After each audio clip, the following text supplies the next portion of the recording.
I think part of the fun of this is just getting to know things about people too that maybe we didn't know. Yeah. Like maybe you have won the lottery when you're 15, lost it all by age 17 through mismanagement of funds. Or gave it to somebody for some stupid reason. Exactly. You fell in love with a clown at a circus. And the rest is history. And I was young, naive, and didn't really know what was going on in life. But a small part of you still wonders what happened to Sally the clown. You know, I have a fear of midgets. Okay. And a fear of carnies. So that kind of struck a little close to home with that comment. Yeah. But the carny thing is you just don't know. They're just trying to live their life, and they're content doing what they're doing. They don't really aspire to ever maybe own one, a carnival. No, that's not their thing. Yeah, they're a handler. Yeah. They're the ones that move things around, make things work, and want no reward, just a job. Don't you feel like, too, they have a story? They all have stories. There's something that happened, like a murder, a theft, something happened at some point. I love to talk to people just to find out what that story is. What got them there? You know, I love talking to old people. Yeah. The stories they have of, because no one talks to them anymore. No. I mean, that's why I think people end up lonely and die, because no one talks to them. Yeah. Because they're like, well, I've got stories, but no one wants to hear it. I'd love to share it with somebody. Yeah. If only there was a format to share stories that people could enjoy. Yeah. I'm just going to go on a road trip through retirement homes. That would be fun. And just see what's up. But it's hard. I tried that because you'll have people that are vocal, but then you'll have people that are comatose. Oh. And you see that. You're right. That's hard. Yeah. And they're not coming back. I feel like it makes you realize the frailty of life, too. Like, you're one day like, oh, like I can take on the world. I can work at a record store in Hawaii. Next minute, boom. The more you think you know, the less you do know. Yeah. Because it's, like I said, I've learned that old thing when I was dating this girl in Hawaii, and we would go visit her grandmother, and she was cool and everything like that. But the other half of the building was comatose. They just, and they were never going to come back. It reminds me of the first movie that actually got to me was Rain Man. Oh, because you're watching Rain Man and Dustin Hoffman and Tom Cruise. Yeah. And that whole time you're hoping he's going to get better. He's going to snap out. Yeah. But he doesn't. No. So the grim reality is that there aren't always happy endings. True. I love or as that. my dad would say. I feel like we could end the podcast right there. Pretty much. That's the show, everybody. Thank you for coming out tonight. This has been Daybreak After Dark with James. Dad always said, no one gets out of this alive. That's a good point. So let's make that the theme of the podcast. That's going in the title. Nobody gets out of this podcast alive today. Nobody. So James, let's go ahead and officially make this happen. Okay. I've been so excited to have you on the podcast. Yeah. I've kind of saved you for a few podcasts in until I was nice and warmed up. There you go. Because I realized this was it's like when Leo Tolstoy wrote War and Peace. Right. That wasn't his first book. He was saving that work of art for his masterpiece. Yeah. So I'm excited to have you. So welcome to Daybreak After Dark. We're going to talk life, music. We're going to get into knowing who the real James Hooper is too, hopefully a little bit more. Okay. I know one podcast won't be enough, but we'll see what we can do with that. Sequels are always good, right? Exactly. So to start off, I always have this question that I just kind of love. Being a man of music, do you remember the first album you ever owned? Yes. What was that? Saturday Night Fever. Ooh. That was the first. Okay. 78. It was the popular album. It was played on the radio. Radio was huge. That's how you got your new songs. It was from the radio. From the radio. Later on, and it was just, I didn't play it that much, but I had it. Yeah. And then I started gravitating towards jazz and rock and everything else. Yeah. And then I just started collecting. I knew my destiny was music. I knew that I loved playing music. I loved listening to music. I always wanted to be a part of music. Yeah. And don't do that. Not now. We said we were going to do that. Yeah, that was my first album, Saturday Night. Because one thing I know about you coming into the record store, I got to have that R&B and I got to have that funk. Yeah. Yeah. Yeah. Do you feel like that first album kind of set the tone musically for you? Yes, definitely. Because what happened was I was a boy, wanted to be a man, and I had friends. I had two different sets of friends. I had high school friends, I had local friends, and one more. Sorry, military friends, because I lived right off a military camp. Because remind us where you grew up. So born in San Diego, Okay. Navy brat. We did the Pacific Triangle, and that was in Submariners. That would be San Diego, Mare Island, up in Northern California, Okay. and then Pearl Harbor. Okay. So we would bounce back and forth. So Dad, when he retired in '69, he says, "I want to go back to Hawaii." Okay, we were in Missouri. Whoa, Okay. scary. Yeah. Another secret. You're going to live in the middle of the ocean. Okay. Right. So, okay, didn't have much of a choice being 9 years old and say, "No, Dad, I'm going to stay here where I'm at. I like it." Yeah. Doesn't work that way. Okay, we're all moving. So we lived right next to this military camp, and I had a group that I hung out there, and they were really into music, and they would have like little disco nights at like the Okay. rec hall, and they had turntables and things like that, and I thought that was cool. And I also thought it was cool because that's where all the girls went. That's where the social life The was. social Yeah. life became music, and these little cantinas, they would call them. And you would go and you danced with records, because Yeah. getting a band generally was horrible, because garage bands really weren't that good. Yeah. I don't think they're good today's. Yeah. They're not that. So And at this point, were you in Hawaii? Yes. Like what we're talking. yes. How was, because we talked about bands, right? Mhm. Did Hawaii back then have a good music scene, like live music wise? Like, were there bands that were playing at shows or not as much as? There were like, a couple of CNK, Cecilia and Capono, they were huge. Kalapana, huge. Then more Hawaiian centric bands. And they were good, but no one, you wanted to embrace that culture if you wanted to listen to it. I wasn't. So there weren't like so much the bands of like the popular music as much. It was more Hawaiian themed things. No, that didn't happen till later on. That happened in the late 80s, early 90s, when they had this branch off called Jawaiian. Yeah, you were telling me about this. Tell the- Jawaiian was a splinter from reggae and Hawaiian, jamming Hawaiian, Yeah. Jawaiian, right? And that was a big cult following from like the late 80s, 90s, into 2000s. That was a blend. which I've never heard of that style of music. Oh yeah, it was huge. Is there, which immediately people are going to Discogs looking this up, but Yeah. are there some bands you remember from that were No, notable, or no, it was I it was can't- kind of more of a movement than a, Yeah, that was more of once again, not so much centric with chasing girls. That was more of just kick back, drink beer, and smoke. okay. That was kind of that culture.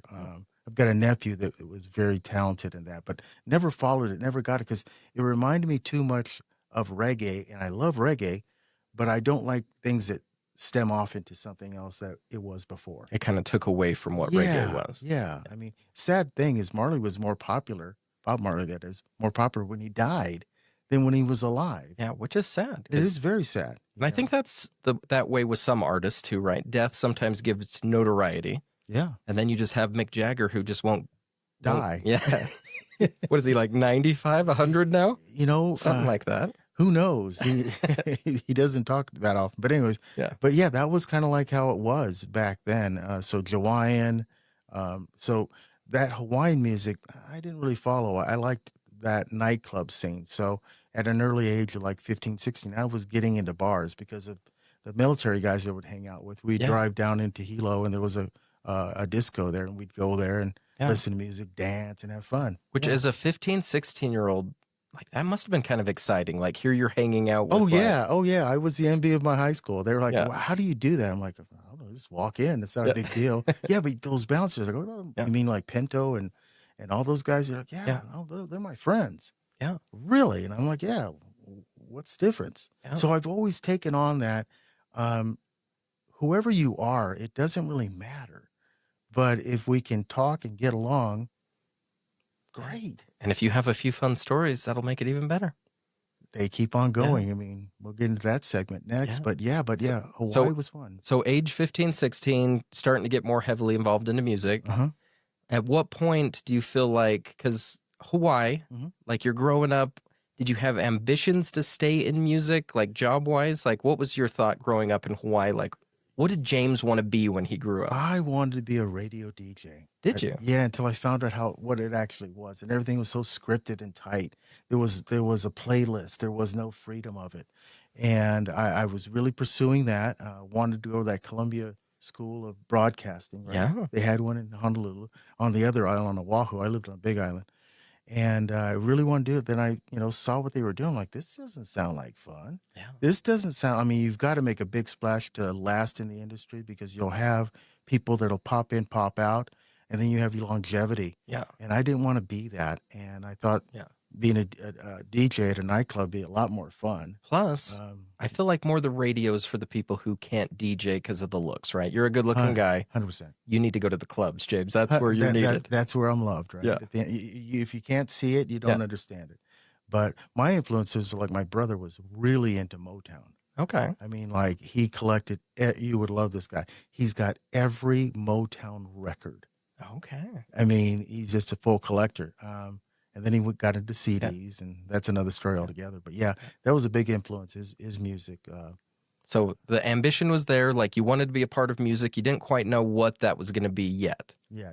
So, and I feel like that's the same way with careers. Like, I feel like as a culture, this is a whole podcast, but do we ever really know what we want to be when we grow up? No. Some people age 5, they want to be a firefighter. That's what they do. But for the most part, we're evolving as people, and sometimes you don't know where life's going to take you. You go where you start feeling where you want to be. Yeah. And if you're comfortable there and you try to find a person that wants to follow you there or be a part of it there or even steer you there, that's the key of life. I think that, you want to be with your best friend because your best friend will always have your back. Yeah. I don't have eyes back here, only up here. So if I can't see it coming at me, they can tell me it's coming. Yeah. So, yeah. You need those people. 100%. It was interesting for me growing up. I had like a vague thing I wanted to do. I just knew that I loved collecting and I loved selling things. I didn't know where that would become, but as we know now. Yeah, same. But I remember at a young age, like there was a golf course by our house, and I would go and collect golf balls, and I trained our golden retriever to find the golf balls. Oh, wow. So it would dive into the bushes, come out with a mouthful. I'd put them in a bag, send it back out. Wow. And it was just this fun thing I did. Yeah. So I collected golf balls, but then I thought, why am I not selling these to my dad's business friends? Yeah. And so I started packaging them, and I still remember the name of my first business. It was Golf Balls with 2 Z's. Wow. For balls. Wow. And I made packaging and I made a logo. And this was like really young. Wow. Like we're talking under 10. Wow. Kool-Aid. And so my dad was like, sure, I'll sell them at work. And so he had a stand on his desk and his work buddies would buy the golf balls. Wow. That's so cool. That was like my earliest memory of like that first excitement of like finding something and flipping it. Right. So, Right. So sometimes we get hints of what we want to be, but we just don't know where it's taking us. I'm a mad collector of so many things. If I like something, I can't just have one. Yeah. I got to get the whole set. Everything. And that one too. Oh yeah, I need that one too. And I'm not a hoarder. Yeah. My wife might say I am, but I do collect. James. But at any given time, I make back what I spend. Yeah. It's easy. Yeah. It's simple. And if I don't, well, I enjoyed the moment. And isn't that fun that you can like propel a hobby with selling things? 100%. Like if I did this without selling a few, I'd be in some trouble. But now it's just a fun Well, no, business you'd thing. find another avenue of making money because that's your collection. That's true. Yeah. Always happens. Yeah. So kind of flashing back to Hawaii, your late teenage years now, music's been a part of your life. At what point, because I think you know where I'm hinting, what time did that career take you in kind of a more music central, I'm going to work at a record store thought? So like when did that happen for you? I started going to this one record store in Hawaii, Rhythm and Reading. And I got along with the owners really well. And they were talking about, hey, we want to open this store in Kona. Okay. I go, well, I'm planning on moving to Kona. They're like, well, when you get settled, let's talk. So I popped in one day, about 3 days after we were open, like, we really want you to come work for us. Yeah. And I said, really? And they're like, yeah. And I'm okay. And it was weird back then. Music was nothing like it is here today. People would come in and hum what they wanted to buy. What? They're like, we heard something on the radio. I go, well, how does it go? Yeah. So they would hum it to me. And I'm like, oh gosh, okay, that's a good one. Yeah. And then we had like a library of everything that we were selling. Yeah. So I'd start playing things. Yeah, that's the Yeah. one. So you were like a human Shazam. Yeah. It was crazy. It was like I could name tunes Yeah. within like 3 notes. Yeah. They're Was like, that a skill you had to learn to work there, or did you always have like a good ear for music? I had a good ear for music because DJing, when you put something down, you have just a matter of a minute to figure out what you're going to mix. Yeah. Because you can't do the same mix over and over again. That gets hokey. That's true. That's boring.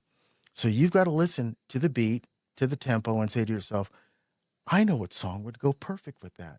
So we would be at restaurants, some buddies and I, and we would listen to a song. We're like, that would work with that. And they're like, yeah. And then we'd go to the club and we tried, yeah. You could see it in action. And what we would do every week, we would fly over to Oahu to get new records because you couldn't go in flat with the same stuff you had the week before. Yeah. So it was kind of like, it was more of a game, right? Yeah. Name that tune, figure what the next tune was. Yeah, fun stuff. Kind of predicting the trends too of like, this is what people are going to like. You almost shaped the music culture for that like area. Yeah, exactly. And that's the scary part because I shouldn't say this. I don't like rap, but I don't care for it. Yeah. Because I don't think there's a lot of musical content to it because all they're doing is sampling of what's already been there before. Yeah. So I'm looking for original, different beat, different sound, different tempo. Do you feel like lyrically it influences you too? Like maybe you can't relate as much to some of the things? 100%. Because I can't feel what they're saying and I don't like derogatory terms. I don't like, to me, that's not necessary. I don't talk to those people. Yeah. I don't, and they don't talk to me. Yeah. So it doesn't speak to me. I don't speak it. Yeah. Yeah. I get that. Yeah. So at this point, so you've gotten a job at a record store now, right? You're moving to Kona. What age was this? It was like post high school? Post high school, 2021. Okay. And I'm working at the nightclub, working at the record store, running my own business of pre-wiring houses, $1 million homes for sound and video and satellite. Yeah. Yeah. Okay. Entrepreneurial. You had that bug too. I had the bug. It was like the only time I would be in my place was to sleep and shower, and that's it. Yeah. Everything else was work. Couldn't get drunk because you might have a hangover and oversleep. So that's another story. Yeah, you got to be fresh for the next day. Every day. Yeah. Yeah. I was always worried too, so I never really drank either. And my thing is I'm so crazy anyway. The thought of what would be like drunk just kind of scared me. Oh yeah. And I'm like, I'm already making bad decisions sober. Like, let's avoid that. Yeah, same. When I worked at a bar, right? So I mean, it was free drinks. You were hydrating. Yeah, it was free drinks, and in Hawaii, after work, it was called pauhana. So after work, everybody got 2 drinks. Yeah. So you'd leave the bar drunk because it was like more. It was a little extra to your. Yeah. But I'm glad I got out of that. Yeah. Yeah. So how was Hawaii back then? Because I think a lot of us now have this vision of Hawaii, a little bit more built up. It's a little bit crowded, a lot of tourists. What was it like back then when you were working at the record store in Hawaii? What was the culture? What was the feeling like? Well, it was Kona was a tourist town. So it wasn't like Hilo. Hilo was more of locals. And I love Hilo. Hilo, if I moved back, I'd go back to Hilo. Yeah. Kona was very transient, very touristy. People would come in, buy the latest and greatest. We were also a head shop. So rolling papers, cut, anything related to drug things was there. Yeah. You couldn't buy them, but you could buy things that could help you. We'll help you along the way. Yeah, we can help you, guide you. So you would get that a lot. Yeah. And it was kind of like the main place to go. It was kind of a mecca of the young people, of the old people to find their music, find their utopia, whether, music, getting high, whatnot, whatever. Yeah. And we were busy all the time. Yeah. What would you say mix of like locals to tourists? Like if you had to put a number vaguely. Ooh. Was it a half and half? Was it more locals? I'm just trying to get a feel for what James Hooper's experiencing back then. I would say it was more of a, not so much native Hawaiian, more like just native Big Island. Okay. So people that had moved there, tourists were probably 20% popping in and out. They already mostly either traveled with their music or not. Those are the days of the Walkmans, of the boom boxes, after the boom boxes, of course. So cassettes were the big seller. Okay, so this is the cassettes are taken off. Records are kind of being left in the wayside. Yep, they're not selling. Yeah.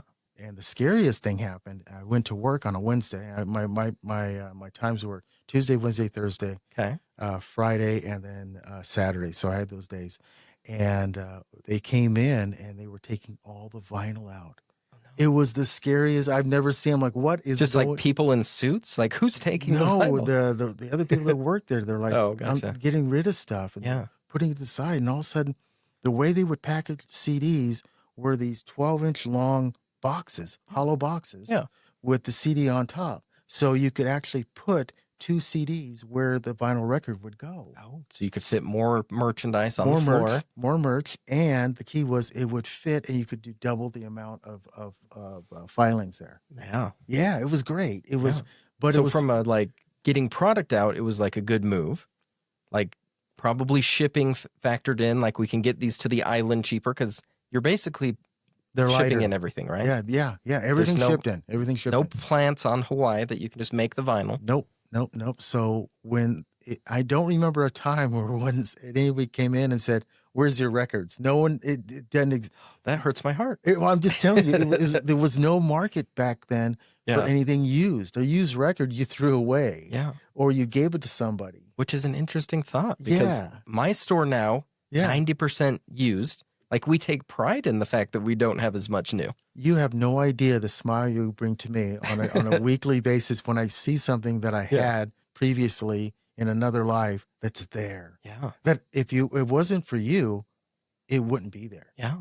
You know, because I'm not the guy that's going to go on the Discogs or anything like that. Yeah. And I'm not going to wait for something to come. You want it when you see it. Impulsive. Yeah. I buy, I see, I buy. I need with to my be eyes. making notes. Okay, James is impulsive. I buy with my eyes. Yeah. And I don't care what the cost is. And that's not being greedy or promiscuous of what I can do. Yeah. But it makes me happy.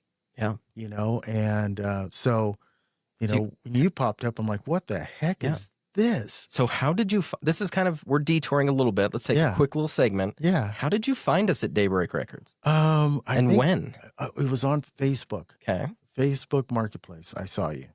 I'm like, what is this Daybreak thing? Yeah. And I'm old, right? So I struggle on getting certain things off the internet. And then finally, I just started popping in. Because we were doing the live dollar start auction. Yes. Wednesday nights at 6 p.m. Mountain, if anybody wants to come check it out. Yes. And I'm like, what is this? Was it intimidating at first? Like, or did you dive in? Did you watch a show first before you bid? Or So I watched it on my phone. Yeah. Okay. I don't even go on my laptop. I don't even do that. Watch it on my phone because I can watch it anywhere. I could be out at a restaurant with a wife and I prop it up like next to my drink and I'm talking to her and watching. I'm like, well, hold on. Oh. Okay. Oh, I love that. You're making my heart happy right now, James. I mean, it's kind of like religion. It's crazy. You know it's there. You know you have to go. Yeah. So you make time for it. My 2 favorite watching it moments. Can I tell you these from the show? Uh-huh. I heard these after the fact from people. So there was a guy named Tony in our group in the beginning. Mm-hmm. Just loved it. Every week would tune in like religiously. Mm-hmm. Didn't always buy, but he just loved being part of the community. And I think you'll agree that's one of the things, I think that's the secret sauce to what we're doing. Yeah. So he was watching. 6 months in, Tony gets engaged. The new lady's excited. They're going to get married, right? Wedding happens. Joyful couple runs off to the honeymoon. It's honeymoon night. Our auction is that night, James. No. He sneaks off to the bathroom to watch the show on his phone. It's his honeymoon night. Oh. And as he's watching, the wife is like growing concerned that he's in the bathroom so long. And he got caught and in trouble for watching our auction on the wedding night. And even on the show, I was like, Tony, get out of here. Like we'll be here next week. Like, get out of here. He's like, oh, I just had to tune in and say hi. Okay. Wow. Story 2. Okay. This one is also good. Somebody going in for surgery. Mm-hmm. They scheduled it on a Daybreak Records auction night. Not smart. Right. So they asked if they could keep their phone with them while they were in the gurney. They're in a gown. They're getting prepped for surgery. They're on the phone bidding as the auction's going on. And within minutes, they're going to be under and having surgery. Wow. But they got that little fix before they went under. Wow. That's So, crazy time. isn't that fun? And I've got similar, and my medical deal too. So I've had 2 heart attacks. Yeah. And on each one of those, one was on a Thursday, one was on a Tuesday. Oh. And they were admitting me to go upstairs for the next day to do a, or whatever they call it with the thing. Yeah. Angiogram. And I'm on that, and I'm bidding and things like that. I do conference calls in the surgery all the time. Yeah, you're multitasker. At the end of the day, you still have to live your life. If you can't, then what are you doing? Yeah. Life's not going to stop for you. Yeah. It just won't. You got to keep going. And that may perpetuate you to do something else. You keep in the cycle. Yeah. Yeah. It's just fun. Like, it's this event that people can come out to. So you're now a part of this community, and life-changing. Completely. It's fun. Yeah. My wife knows better now to make arrangements on either. You had a little bit of Mondays there for a little bit. I did. Which was cool. Tuesdays, she knows. Okay. Because, we can go do something. But I'm bringing my phone with me. And I'm watching this because we'll talk. I'm multitasking. They can't hear me. Yeah. They can't hear you, so we can do this. And then Wednesdays, definitely I can't. Yeah. I lay there in my chair and I'm just going for it. Hanging out. Yeah. And this is going to be after the fact, so this isn't going to make sense and it's going to date us, but tomorrow night is our Halloween auction. Oh, wow. And it's going to be fun. Wow. So we're gonna up the theatrics a little bit for Halloween. What are you gonna dress up as? It'll be That's a secret. It's a secret. Yeah. This year I'm not as prepared. I'm just gonna say that. Okay. But we'll see what happens. We got some fun ideas. So all I can say, you are the hardest working person that I know. Yeah. I mean, you are non-stop. You scare me. You scare me because you're always trying to find that next and how to improve on what there is, and then that next. Yeah. So you're evolving, which is you're not sitting back and going, okay, this is running itself, everything's good. You're like, no. This is part of life, and we normally wait till the end to give our life advice, but I'm going to sneak mine in now. I've found in life, I'm going to look at the camera so it gets real intimate. You guys, what I've found is that when you're hustling in life, you never know where life is going to take you. We hinted at that, like, did I really know what I wanted to be at 10 years old? No, but I had this like feeling. And I feel like throughout my life, it's been opportunities. And I love that Pet Shop Boys song, Opportunities. Yep. And I feel like that is what life is you start down a road and you're making decisions throughout life of which way to go. And you have to position yourself to be in a place where you can take advantage of opportunities. 100%. And that's been my motto. Like, starting this, I'm like, let's do a podcast too. Let's open a physical location. Let's develop an app for this. Like, a road will take you only so far, and then you got to find these offshoots that'll take you further. Well, you decided you wanted to be somebody. Yeah. And you've stuck to that. And you've adapted as the road turned or curved or went up or down. Yeah. So you decided in early life, yeah, I'm not going to be the norm. Yeah. I'm going to be the game changer. I'm going to be the one my dad told me when I was very young, lead or follow. Yeah. Because right now you're either a sheep or a wolf. That's right. He said, he goes, he talked to me when I was cleaning up my room, and he goes, look, if you got a clean room and a good act, people will follow you. Yeah. Right.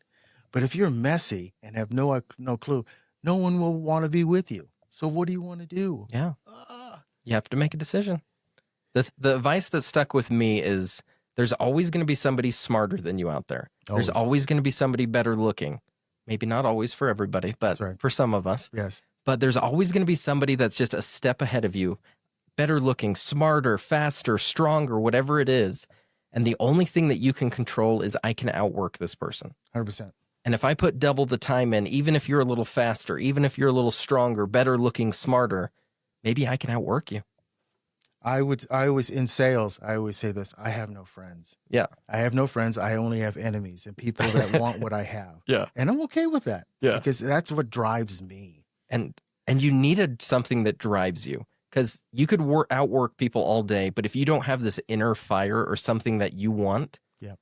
And do you know what that is? What is that for you? Like, what drives you to do all these things that you do too? Because you're a hustler. You work. 24/7, always having to think about what's next, and after that, and after that, and after that. If I do this, I do that. What drives me is probably that one thing, and that's family. Family is what drives me. I want to make Yeah. sure that they're always taken care of. That also, but I have to take care of myself as well. Yeah. And it's a big responsibility. You know that more than I do. We've created something, a Yeah. beast of sorts, and we have to feed that beast. And you can't give it less food and say you're on a diet. It doesn't work that way. It still wants to eat more. And it brings friends over to them want to eat more. So what drives me is probably just family. Wanting to care, provide, be an example, lead. Yeah. Yeah. Lead. That's the key. You want to lead. And then I'm responsible for the people that I work with. I want to provide. Because you have a team of people under you that. I have a team of people. Without the team, I'm just like everybody else. But I've convinced them that with my plan, we can do better. You're stronger together than by yourselves. Like I said, eyes only in the front, nothing in the back. And I've got great people I work with. Some people don't like me that way because they're going, well, you have an advantage. I go, no, I created the advantage. Yeah. You can do the same thing. Well, how do you do that? Well, I can tell you, but you won't listen, right? Yeah. You know what I'm talking about. Yeah. If someone says, how do you do this? You're like, this is how you do it. Okay. Well, how do you do this? I just told you how to do it. Yeah. Yeah. For me, because I've thought about this a lot, like what drives me. And I feel like it's two things, and it's changed recently because I got married last year. Right. After a long time being that bachelor that couldn't be tamed, I finally found somebody that made my life so much better. And the biggest takeaway I've had from being married is my drive has changed. My drive has changed in that I have this person now that is a part of my life, and I don't want to let this girl down. Like, I want to provide, but I also don't want to not work hard enough that I look back and I'm like, if I just would have put a little more time in, maybe we could have had the life that we wanted. And that's wild to me because before getting married, I was comfortable. Money didn't really drive me. Money's not a motivator for me, weirdly enough. Yeah. I had enough to get by. That was fine. It was adventures. It was the experiences that drove me. And I think the thing that really drives me is that thought of I don't want to miss out on anything in life. And if I can work twice as hard and experience twice as much life, that's what I want. Yeah. I want to do things. I want to be able to live life to the fullest. Yeah. And that's always been my motto is never give it 80%. You go 110% and live life to the fullest. Yep. Be the example. Yeah. Be the leader. I think it's always important that you find that thing. Right? Yeah. And sometimes we find that in marriage or something like that or another thing. But money is just the reward.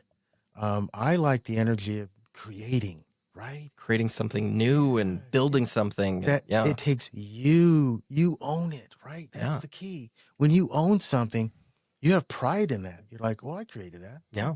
Everything you've done, you've created. It's not like there's a book that you're going off of. I don't have a book.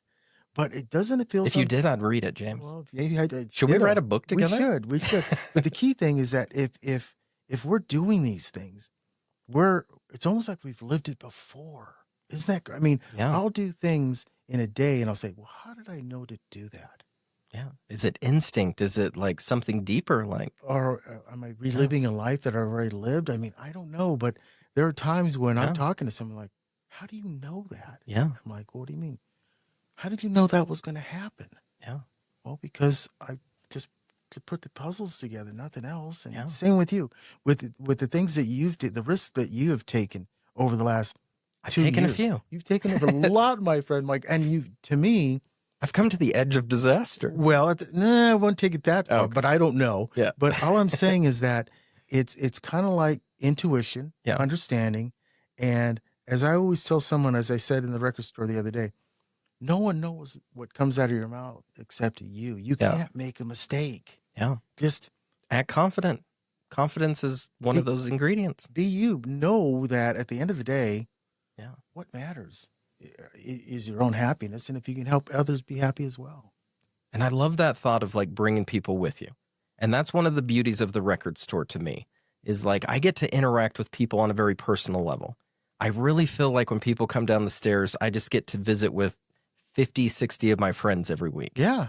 In Hawaii, as you were working at the record store, did you start to develop that? Did you have your regulars? Did you have? Yes. And and DJing and bouncing at that bar. Absolutely. You'd have your regulars and Ronnie, who was a drummer out at the resorts. black guy from Oakland, really nice guy, but he would always come in and he would never buy anything. He's just chatting. He's just hanging out. He's a chatter, right? Yeah. And it kind of leads into, I get a phone call. I'm at Rhythm and Reading, and my sister calls me and goes, hey, no, I was actually at the bar. No, I was somewhere else. She goes, hey, Ronnie's here. That was his name. He goes, Yeah. And this guy from Earth, Wind, and Fire's here. And I go, really? What's his name? Larry Dunn. Larry Dunn. I go, Larry Dunn? Larry Dunn? Larry Dunn, the keyboardist for Earth, Wind, and Fire? Are you kidding? And she's like, no. And I go, I'll be right down. Yeah. So I go down, I meet Larry Dunn. He spent 2 birthdays with me, back-to-back years. Really nice. Met his fiance at the time. But it was kismet. It was almost like, how does this stuff happen? Yeah, there are regulars. And you get regulars like that. Another one was Jerry Garcia from the Grateful Dead. Okay, tell me about this. This is one of my... So my buddy Manuel, and this is, you'll love Manuel. Manuel is the main maitre d' at Hell's Kitchen in Vegas. Okay. Really nice guy. A brother. Yeah. I would consider him a brother. So he taught me Spanish. Okay. And I taught him English. Okay.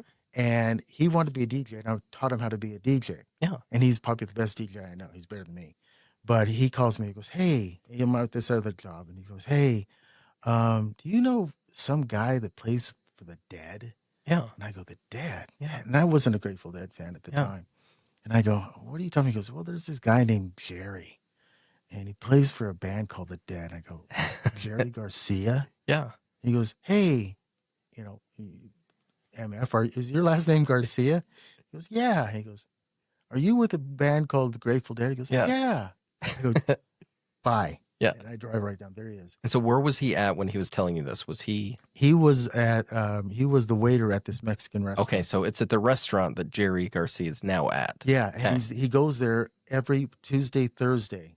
Okay. And he orders the same smothered burrito every time. And he and I just start chatting. Didn't have a whole lot in common, but we went to go see, I think it was one year we saw Karate Kid, and then we saw Purple Rain.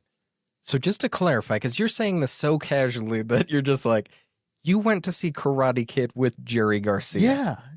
And you're just saying it like it's just like you went to check the mail. Yeah, well, it's kind of like going into the bar I worked at, the Eclipse, walking in, and it was a supper club, and then on the bar side, it had backgammon tables all the way around. This is, the 80s. And here my manager, Ruddy, is playing backgammon with this guy, and he looks real familiar. I'm like, who the hell's that guy? So the main manager goes, hey, go say hi to Steven Stills. I go, what? Yeah. But he was a turd. He wasn't a nice guy. Okay, so we didn't enjoy that quite as much as No, because he Jerry. I didn't play his music, so he didn't like it, because I played, R&B and disco. Yeah. And a little bit of rock, of course. Couldn't relate as much. No, not at all. So he and I didn't get along. Yeah. But So in the contrast of Jerry Garcia and Steven Stills, Jerry's winning by far. Jerry was by far the best. Let's talk Jerry, meeting him as a person, because we know the iconic... Down to earth, simple, just another hippie. Okay. Yeah, on the Big Island, we were full of hippies. Yeah. I was a hippie at a time in my life. Do we have some long flowing hair? His hair was about to here. Okay. So you don't pay much attention to people when you're talking to them. Like, what else you got going on? Yeah. How long is your hair? Yeah, it's just a It's conversation. just Jerry, yeah. And so so it wasn't just like a casual, I met you at a Mexican restaurant. It became... No. Did we have his phone number at one point when he was in town? He would call me when he was in town. Yeah. Or he would go into a room and say, hey, where's James at? I want to talk to him. I want to do something tonight. And then you guys would naturally kind of hang out and like, let's go see the Karate Kid tonight. Yeah. Why not? Because when movies are on, I get the newspaper out. Oh, there's Karate Kid. Oh, okay, let's go see that. Yeah. And what would a conversation with Jerry Garcia be like? You kind of imagine, like, are musicians only talking about music? No. Or was it like life and you guys are talking like... This life and the weather and Hawaii and California and just stuff. Nothing heavy. It was kind of like the red eye to Chicago from LA in 1984 with Michael Jordan, right? I got bumped up to first class, and this tall black guy just keeps on turning back at me. And like, who the heck is that guy? Like you're at the airport lobby, kind of just at the bar? No, we're in the plane already. Oh, you're in the plane. We're in the plane, and I'm like, what the heck is going on here? And so finally he comes back and goes, hey, you want to play some cards? And I go, sure, why not? He goes, you tired? I go, no, be awake. Yeah. And I go, man, you look so familiar, man. He goes, what do you mean? And he's 2 years younger than me. Yeah. And I said, man, you, North Carolina, you're Michael Jordan. Yeah. He goes, yeah. What, Craziest thing. So what point of the career was it? Was he rookie? Okay, so it's not Rookie. like you're like, you should recognize this iconic figure. But I was watching him on CBS Sports basketball when he was at North Carolina. So I knew who he was. Yeah. And so we were talking about life and girls and all that stuff, things that, at that age talk about 20, 21, 22. And I said, so what's your goal in life? He goes, I want to be the greatest basketball player that ever played in the NBA. Wow. That like gives you chills. Wow. Well, now it does. Back then, I'm like, yeah, whatever. Man. Yeah. I guess you have to say that almost as a... Well, to me, I think just like you and I, how we get along, I get along with everybody else. We're just two people. Yeah. Not a big deal. No titles. And I sense that about you. Like, you could just have a conversation with anybody, and it's just like, I'm not intimidated. We're just two people hanging out. Yeah. If you don't want to talk to me, that's fine. I'll go talk to somebody else. Yeah. No big deal. And I feel like that's happened to me too, and part of maybe our magic is like when we meet these people, you're not gushing, you're not acting funny. It's just like, you're just a human being. I want to get to know you on like just a normal level. Never got a single autograph. Yeah. To me, that cheapens the whole thing. It does. Because now you've taken them to above you. And to me, they're almost surprised. I've had some ask, don't you want my autograph? And you're just like, no. Not really. Yeah. Do you want mine? Do you want mine? You want to take a picture? No, I'm good. Yeah. I don't know. Next time you're in town, let's go see the Karate Kid. Yeah. Or, Purple Rain. Exactly. Which I love that. And it really speaks something to like, I think they can sense that. Because so much is like people gushing and it has to feel very fake. Like you never have that real moment. And when it does happen, that's probably why it's so like impactful. Like some of these people that you've met.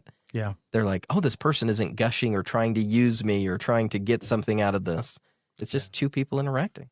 Just a conversation, nothing else. Yeah. What was your overall takeaway on Michael Jordan, having met him when he was younger? The coolest thing was once we landed in Chicago, meeting his dad. Ooh, his dad was there when he... His dad was there when we landed. It was like, I don't know, 3 or 4 o'clock in the morning and or later. It was late. There was not a lot of people in the airport. But he offered me a ride. I go, no, my brother's going to pick me up. Not a big deal. Yeah. He goes, well, hey, if you need something, write down my number. You just give me a call. Mike kept saying, come on, Dad, let's go. We got to get out of here, man. got to get going, man. Yeah. I love that, though. It's just like, you want to ride somewhere? Yeah. Why not? Yeah. They're just real people. Just real people. Not a big deal. Just, who's this guy, Mike? Who's this guy? I'm sure it changed a little bit as the years went on and the overload of attention. Right. That probably changes you. Yeah. And when there were the playoffs back in 97, 98, my friends would say, well, you ought to go down there and tell Mike, hey, here I am. Yeah. I said, never. Not that was a moment. Yeah. That was it. Here's the funny thing, and you'll probably relate to this. So Howie Day came out and did a little concert at the record store, right? Absolutely. He was one of those like childhood, like listened to him, tried to learn the guitar because of him. Right. So many, like his CD got used up and like ruined multiple times in my car because I listened so much. Right. And I had this amazing opportunity to have Howie Day come and perform at our store open. I was there. And that was one of those things, right? Like you're talking, like things just kind of fell into place. He decides to road trip out. I had met him out in LA at a show and we just talked like two normal people. Yeah. And this is the part I haven't told anybody. And it's kind of like one of those vulnerable, but I feel like you'll relate to this. So he comes out. We have this great like concert. It's like, I'm like in tears the whole time because of how amazing it is. But we had this, like, we're talking like two friends. Right. Like after the show, we were talking about our bucket lists. And he was just telling me some things that he wanted to do. And he even dropped like, maybe I can come out. We can go on a hike sometime in Zion's or something fun. And like just this very real moment. Right. And after he left, like I have his number, have his email. And I just had this thought of like, I have this memory of him. And I almost don't want it to be ruined. Like by reaching out to him, suddenly it feels like, hey, can you do something for me? Or do you want to? And I almost just wanted to preserve the memory of what that was. Yep. Like I didn't want to hit him up for like more vinyl because we sold through what he gave us. Or right. I didn't want to hit him up, say, hey, next time you're in town, do you want to do another show? Like there was just this beauty in this moment we had where it was like two friends. And he's like, we should hike sometime next time I'm down. Yeah. And I love that memory so much. I almost don't want to ruin it with And I haven't contacted him since. It's with Larry Dunn, the same thing with Earth, Wind, and Fire. Yeah. You know, after I saw him twice, he gave me his address, his phone number. Call me when you're in LA. I've Yeah. been in LA thousands of times. Yeah. Never. Because I didn't want what we had Yeah. change. Yeah. It's this memory of like this pure thing. It's not a fan and an artist. It's somehow two people came together and became friends for a moment. And like, you don't want to ruin that. Well, because you had a conversation of needs and wants, right? Yeah. What you needed, what you wanted. Yeah. And you both found a bond between that. Yeah. He told you what he needed and wanted. You told him what you needed and wanted. Exactly. And that was it. Yeah. And to find out he like followed me on social media Yeah. too. Like that's how he knew we had a store. But just so you know, Howie, if you do contact me, I will respond. It's just you have to reach out first. Otherwise, my memory of this will be ruined. So Pretty much. Yeah. Yeah, I agree. Yeah. You can't. I live life for the moment, and Mhm. maybe there's more moments to it, but that was pretty good. Do you have the same problem I do as a dreamer? So Brooke always giving me a hard time for this. So like when we go and do something in my head, I'm experiencing like, say we go to Vegas, I'm like, well, probably what's going to happen, we're going to meet somebody famous at the table. They're going to invite us back somewhere. We're going to hang out with them, become friends. We find out we both love the same kind of food. Of course, they're going to want to go to dinner. Then after that, they're going to be like, hey, you guys should come and do. Like in my head, like I can already see the paths of like, and Brooke is always like laughing. She's like, there's no way that's going to happen. And even like with the Howie Day thing, I told her, I'm like, what if we become best friends and like we're at the concert and he wants to hang out? And she just started laughing. She's like, okay, I'm sure Howie Day and you are going to be best friends. Dreaming. If you don't put it out there, Yeah, how are you ever going to grab it and hold it? exactly. I mean, to me, the things I've had in my life, the things I've projected that I would like happen to me, Yeah. it may not happen today or tomorrow or next week, Yeah. but it will happen. Yeah. And you have to be able to envision that for it to actually happen. Like, even if all your dreams don't materialize like you imagine, like, you got to put it out there. And I love that. That's all you got. So at the record store, James, how long were we there working when you were, like, after high school? How long did we do the record store in Hawaii? I did that for 3 years. Okay. Always during the holidays. Yeah. DJ at night. Had my own business of pre-wiring homes for multi-million-dollar homes. Yeah. And then the record store was always holidays and sales. Yeah. Yeah. So you had this record store where you're meeting people. Mhm. You had this installing things, Mhm. it's audio equipment, Mhm. video too, I'm imagining. Uh-huh. Did that ever lead to any interesting moments? Like, because it's Hawaii, people have vacation homes. You got Yes. some wealthier people. Was Yeah. there ever a moment where you're like, oh my gosh, I think I'm at somebody's famous's house right now? Yeah. So Barry Blau, he was the CEO of Media Group. Mm-hmm. He was the fifth richest man on the East Coast back in the 80s. Okay. Changed probably since He the died. rankings. He died. Yeah, he must have. He sold it many years ago. Okay. But he and I had a conversation. I go, Barry, how do you have all this stuff? He goes, this house is nothing. Yeah. That house back in 1986 was appraised at $8.6 million. That's on leasehold land. that's wild. That's crazy, right? Yeah. He goes, oh, my house on the East Coast blows this one away. Yeah. I go, how'd you do it? He goes, are you Jewish? I go, no. He goes, I got nothing for you. He goes, what I had, I went to my father and said, hey, I got this idea. Yeah. And I think I could really make some good money. He goes, well, go talk to your Uncle Sal. Yeah. Sal's a banker. Yeah. He'll be an investor. You need to get some money. You need some money. Yeah. He goes, you got to find that investor. Once you find that investor, don't use your own money. Yeah. Use others' money. And remember, when you're dealing in our culture, we are now family too. Yeah. So you can't run, you can't hide. You have an obligation now Yeah, to you the have family. you have a partner. Yeah. And they'll stay with you for the rest of your life. Yeah. He goes, And when you treat those people right and make good by them at the end, like then that just opens more doors. 100%. Yeah. 100%. Okay, so you're at this guy's house, beautiful home. You're installing some incredible equipment, Uh-huh. and he's giving you some life advice, Mhm. which I love. Mhm. And so, what would you say about like that moment? Was it the James that I'm imagining? Like you're just talking to him like a person? Yeah, and- completely. Yeah. Barry James. I mean, we're just back and forth talking, laughing. This is a really nice guy. That's where I get a phone call. He would call me up he'd find me. These are the days before cell phones. Yeah, they had brick phones, but they were expensive. You had landlines. We had landlines, and for some reason, people could find you wherever you were at. Which is wild. Which is crazy. Yeah. And if they didn't find you there, they'd call you there. Anyways, I get a call. I'm at the nightclub, and it's about, I don't know, 11:30 at night. And it's someone calling from Barry Blau's house. Yeah. And they can't get the system to come up. Okay. So I get on the phone, like, so I don't get out here till 2. He goes, that's fine. Just come out when you get out here. Yeah. Can you come out tonight? I go, yeah, after work. He goes, I'll be out there about 2:45, 3 o'clock. So you don't know who this is. You're just chatting with somebody on the phone. No idea. So get out there, get past the gate, get there, knock on the door. No one answers. Hits the bell. Finally, someone, hey, who are you? I'm here to check on the sound system. Great. We're using boom boxes. It's horrible. Yeah. Ghetto blasters back then. So I walk in and I get everything going. Sound comes up. Everything's going great. Yeah. Anything wrong, or was it just user error? Just they didn't know how to turn it on. Okay. Yeah. They had no clue, and that's cool. So the guy comes up. He goes, "Hey, thanks for getting this going for us, mate. This is great, good stuff. Hey, you want to meet the host of the party?" Oh, sure. I go, "Who's the host?" He goes, "George Michaels." What? Yeah. No. Yes. George Michaels. Yes. And you said yes, of course. Of course. Okay. And he wasn't really chatty. Just, hey, how you doing? Not a big deal. It's kind of like In Excess, Michael Hutchins. Yeah. My girlfriend at the time, her mother was his nanny. Okay. So they went in concert. Sorry. He went in concert, and we were there. It was a 2-night concert, and we hung out with him the following afternoon. Real nice. Yeah. Did not like to wear shoes on stage. Really? Just he's like, I feel restricted. Yeah.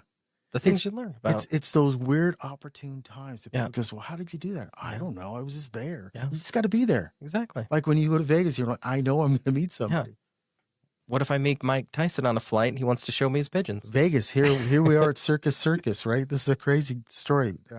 My son and my daughter and my wife, and we look over, and guess who's right across waiting to get a table? Siegfried or Roy. Bob Dylan. What? Yes. Bob Dylan's just hanging out? Just hanging out, waiting to get a table. Yeah. No security, nothing. Just, I go, hey. Yeah. I go, hey. Yeah. So Bob Dylan, he goes, that's what I go by. No, just super cool, I imagine. Super cool, real mellow. Didn't want anything. Just don't go there, you know. Yeah. But we lost our camera. We think he stole it, but that's another story altogether. Let's go there real quick. My wife wanted to say, hey, I guess we're hanging with Bob Dylan, right? Yeah. So, but, that didn't happen. But, so but let's dive into this, James. You can't tease us with Bob Dylan stole your camera and then not tell us more. Well, walk us through what happened with his camera. So, kids are hungry, tired, want to eat. We want to eat, and taking pictures. And then all of a sudden they call our table and we get up and we go eat. Okay.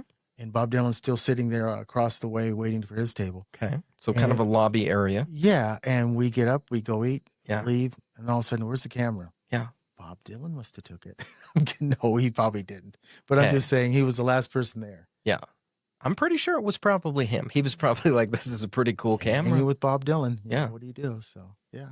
Little stories. Not many people can have a story like that. Yeah. So. Good stuff. Well, I love this. So Hawaii, that record store, when you look back on it, because I feel like it's sad that a lot of people don't get that opportunity. What is your takeaway from it as looking back on that time of your life? Like, what's thoughts, memories? If you had to sum up your time at a record store, how would you describe it? It was fun. It was a blast. It was always, people were always in there. You're always interacting. No judgment. Because a record store, you have so many different people coming in, race, creed, color, doesn't matter. Everybody has their own taste, and nobody's wrong, right? This person may buy this album, this may that, but there's no judgment. Yeah. So you're in a judgment-free zone, which is cool, which opens all conversations up. Yeah. Yeah. It's amazing. It like tears down barriers, doesn't it? Music does everything. Man. And I think that's what a lot of people with our group, Daybreak Records, would agree. For 4 years, we have these shows every night, and people are chatting from all over the country, all walks of life, religion, political beliefs, all of these things, and it doesn't matter. No. We all love music. Yeah. And that alone tears down anything else out there. To me, with music, politics isn't involved. No. It's music, and you can't bear a side with music. You may have a taste, but music doesn't have that barrier, that wall. Yeah. I mean, that's my take. And the beautiful thing, too, is we all have different types of music we like, right? If we only liked one type of music, my store would be very empty because I would run out of, hopefully, Gordon Lightfoot. And that's all people would want to buy because I got plenty of it right now. Okay. Yeah. But everybody likes different things, and I love that. So normally at the end of the show, we have this moment, James, where we talk about some life lessons and we really get deep. I feel like we kind of went there. Mm-hmm. So I want to switch up mine with just a fun story that happened at the store that kind of sums up for me what working in a record store is. Because I want to try and capture, hopefully you'll agree, what is it about that makes it so fun? So it's last Saturday. It's kind of busy. There's a lot of people in. I'm seeing a lot of my regulars. We do get a lot of foot traffic too. It's about 50% new people, which is kind of fun to see new people coming down the stairs. So this family came down. It was a mom and dad, and they had a 11, 12-year-old boy with them.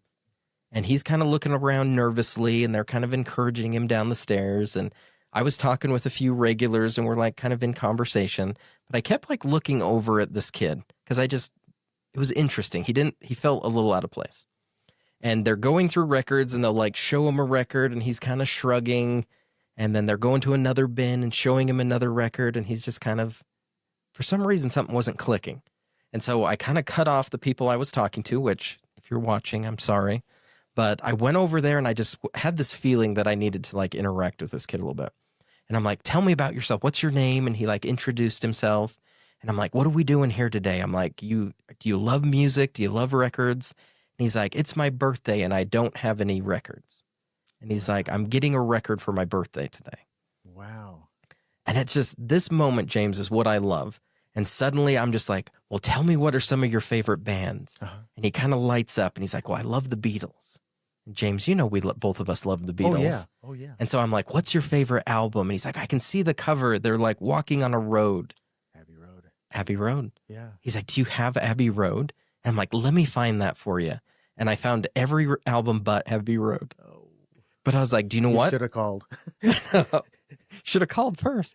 No, but and then I was like, do you know what? I love Abbey Road too, but my second favorite is Hey Jude.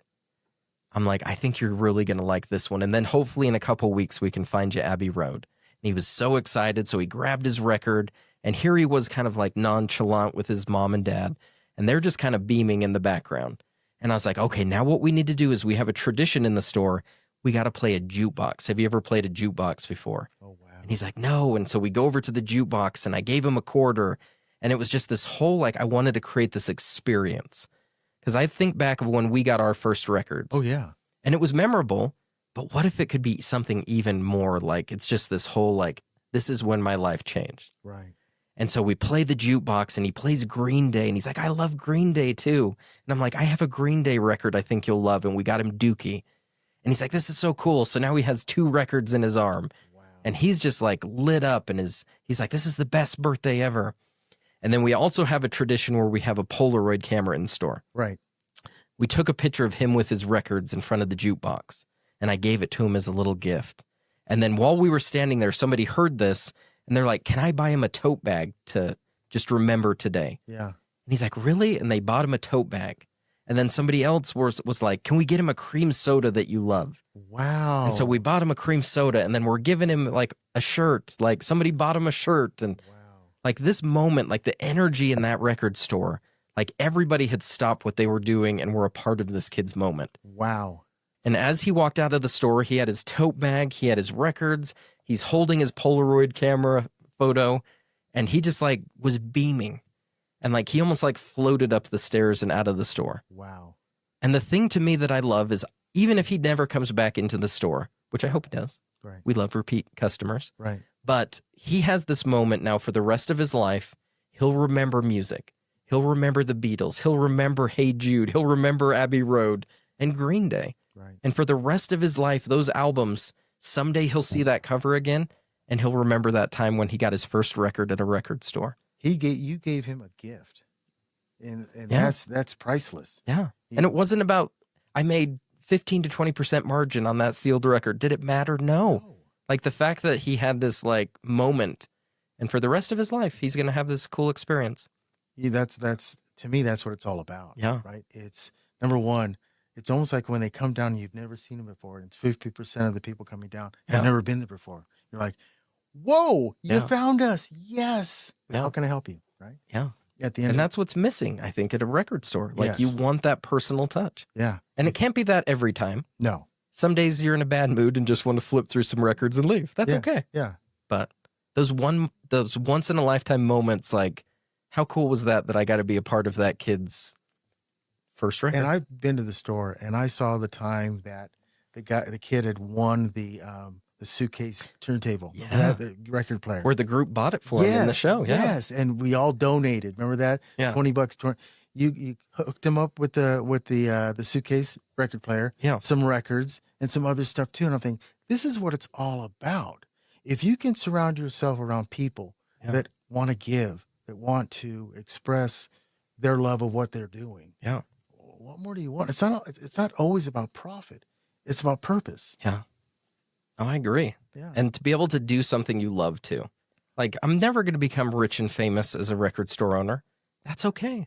But the fact that I'm going to walk away every Saturday night when I shut off the lights and leave the store, like I'm just beaming. I've just done an 18-hour day at the store and I absolutely loved every minute of it. And I get to go home and not only am I like not dreading my next time working, but I'm actually like 2 days until I get to do records again. It's kind of what Robert Redford said. He said that it's not getting to the top, it's a journey getting up there. Yeah. That's what's important. Yeah. And I think if you live your life, I believe in always have humility, right? Stay hungry, stay relevant. Yeah. Right. If you can do that, you'll be happy. Yeah. You know, at least with yourself, and others will beam and want to be what you're doing as well. Yeah. James, and so my final question of the night for you is, we know music makes you happy. We know family drives you and makes you happy. Is there anything else in your life that brings you joy? Oh, just seeing other people happy. If you can bring them, if you can give them something, if that's what they want, whether it's love, support, or an item. Yeah. Here. Well, don't you want it? No, you look like you need it more than I do. Yeah. I'd rather give than receive. Yeah. Yeah. You almost get more joy out of that, seeing somebody else happy. Absolutely. Yeah. Yeah, that's priceless. Yeah. Yeah. And so I feel like music does that. It's created a community. It's created a world that allows us to do, like, this is my career. Yeah. Like, that's wild. Yeah, that's crazy. Who would have thought? You're making money doing what you like to do. Yeah. Not many people get to do that, and I recognize that. And I feel like that's the thing, is we have to take gratitude in where we're at. Like, I know I get to do something that most people will never get to do. Yeah. And I feel like you have to stay humble. I love what you said there with, stay hungry, stay relevant. And I feel like if you can find something that you love, how cool is that you can make that a part of your life? Whether it's a hobby, whether it's you have a little record player with 5 records, or whether you're overflowing with records and have to get rid of some. It's a beautiful thing. It is. So, well, James, I feel like we're going to need to do this again. We're already out of time. Absolutely. But I've loved having you on, my friend. Always. And Daybreak After Dark. How was your experience? I loved it. It was fun. It's nothing's better than talking to friends. Yeah. And or a friend, a close friend, as far as I'm concerned. And I always joke about this because I already feel like we were good friends before this. But I feel like having just a dedicated hour where we get to talk life, passions, what drives us, motivations. I always joke about this, but I feel it like after a show like this, I feel like, we're walking away better friends. 100%. Did I just make a new best friend? Absolutely. Cool. Same. Well, you guys, thanks for joining us tonight. It's Daybreak After Dark. We're joined with James Hooper. Down below in the comments, if you have any questions, we're starting to do this a little bit more. Hit us up down below. If you wonder what it was like to work at a record store in Hawaii, if you have a question about something we talked about, ask us in the comments. We may just pop in and answer a few. So thank you guys for joining us tonight. We will see you next time on Daybreak After Dark. Break after